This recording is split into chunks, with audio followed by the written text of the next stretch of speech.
মেহেরপুরে আগে ভাগে শুরু হয়েছে শীত। ঘন কুয়াশা এবং শিশির বিন্দু জানান দিচ্ছে শীতের আগমনী বার্তা।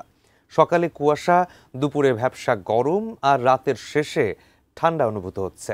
মেহেরপুর থেকে শীতের আগমনী বার্তা নিয়ে বিস্তারিত জানিয়েছেন প্রতিনিধি জুলফিকার আলী কানন। মেহেরপুর জেলায় বিগত কয়েক বছর যাবৎ শীতের যেমন দাপট ছিল, ঠিক তেমনি দাপট ছিল গরমেরও। এবছরেও একটু আগেভাগে মেহেরপুরে যে শীতের আগমন, এটা কিন্তু শুরু হয়ে গেছে।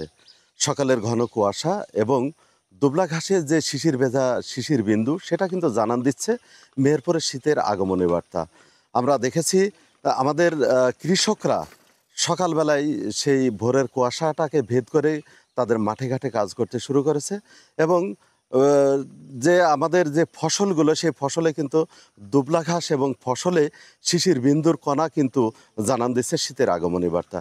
এবছরে শুরু থেকেই কিন্তু লেপ তোশকের যে বেচা কেনা, এটা কিন্তু শুরু করে দিয়েছে।